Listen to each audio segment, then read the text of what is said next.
अफगानिस्तान में 20 बरस तक बारूद की साजिश होती रही, धरती कांपती रही, रक्त बीज की तरह तालिबान लड़ते रहे, अफगानी मरते रहे और फिर बंदूक के दम पर तालिबान ने अफगानिस्तान की सत्ता को मुट्ठी में बंद कर लिया।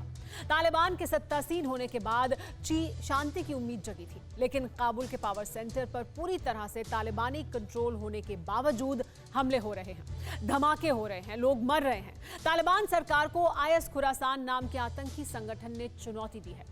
ऐसे में अब तालिबान ने ऑपरेशन नांगरहार शुरू करने का फैसला किया है।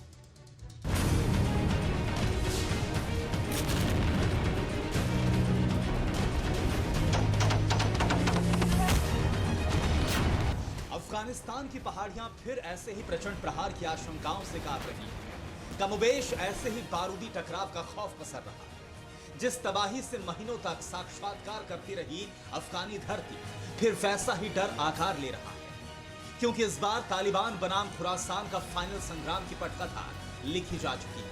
अपने जानी दुश्मन को अफगानिस्तान में जड़ से खत्म करने की कसम खा चुका तालिबान अब आखिरी अभियान शुरू करने वाला है। ऑपरेशन नंगरहार, आईएसके पर तालिबानी प्रहार। बारूद फटेगा, बगदादी ब्रिगेड का अंत होगा।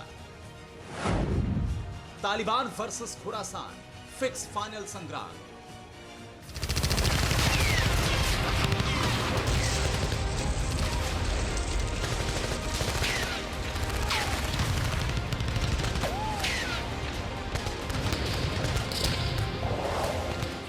आईएस खुरासान को समूल नाश करने के लिए तालिबान नंगरहार के जलालाबाद से ऑपरेशन की शुरुआत करने वाला है। दावा किया जा रहा है कि किसी भी वक्त तालिबान का जल्लाद दस्ता नंगरहार पर आक्रमण कर सकता है।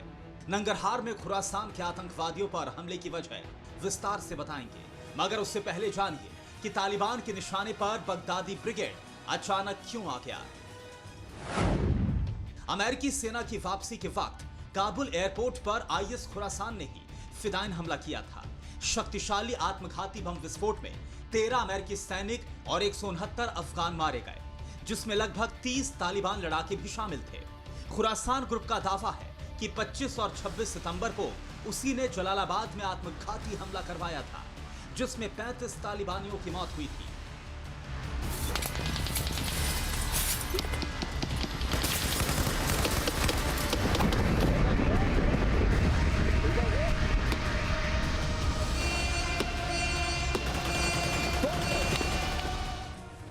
तीन सुसाइड बॉम्बर के हमले में 12 तालिबानी जख्मी हुए और कई गाड़ियां भी तबाह हुई। रिपोर्ट में दावा किया गया है कि आईएसके के हमलावरों ने तालिबान के काफिले को निशाना बनाया।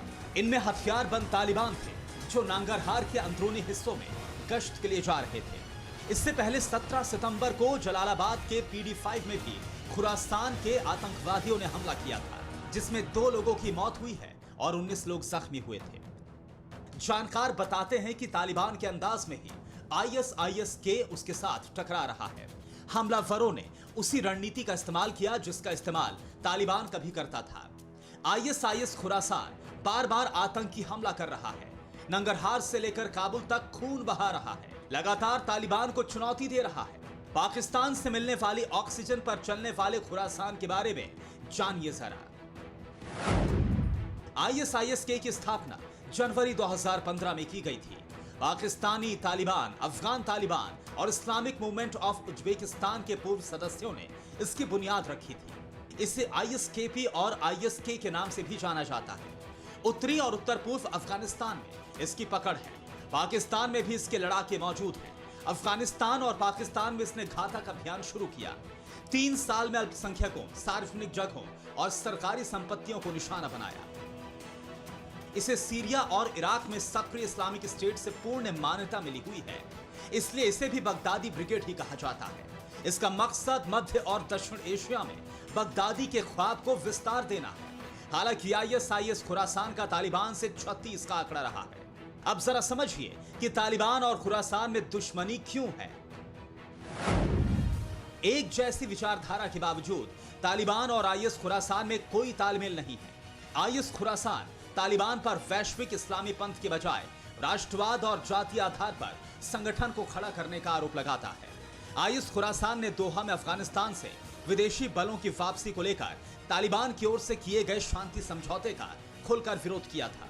आईएस खुरासान के नेता दोहा शांति समझौते को लेकर तालिबान और उसके मौजूदा नेतृत्व पर जिहाद की राह छोड़ने के आरोप भी लगाते हैं। अफगानिस्तान का नंगरहार प्रांत बारूदी खुराफात करने वाले खुरासान का गढ़ है। नंगरहार प्रांत पाकिस्तान से लगी अफगानिस्तान की उत्तर पूर्वी सीमा पर है। यही वजह है कि तालिबान अपना ऑपरेशन नंगरहार में करने जा रहा है।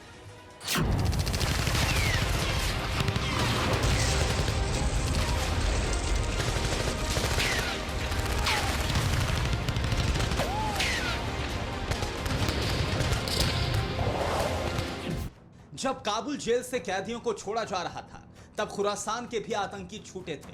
तालिबान के सत्ता में आने के बाद ही खुरासान ने अपने इरादे जता दिए थे।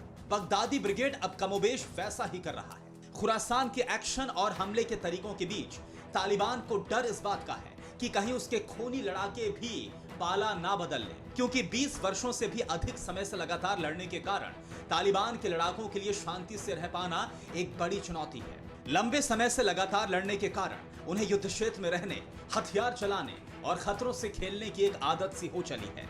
तालिबान ने भी खुरासान के अंत की कसम खाई हुई है और अब नंगरहार से इसकी शुरुआत करने की तैयारी हो चुकी है। Bureau report, TV9 Bharatvarsh. अड़ी सोमवार से शुक्रवार शाम 6 बजे सिर्फ TV9 भारतवर्ष पर।